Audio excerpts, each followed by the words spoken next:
سلام، وقت بخیر. امشب بخوام دستور کله پاچه خوشمزه رو براتون بذارم.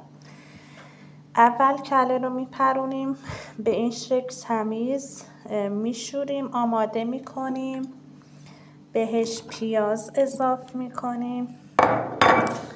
برای مزه کردنش از پودر دارچین استفاده میکنیم که خیلی باید زیاد باشه و پودر زنجبیل که خیلی خوش طعمش میکنه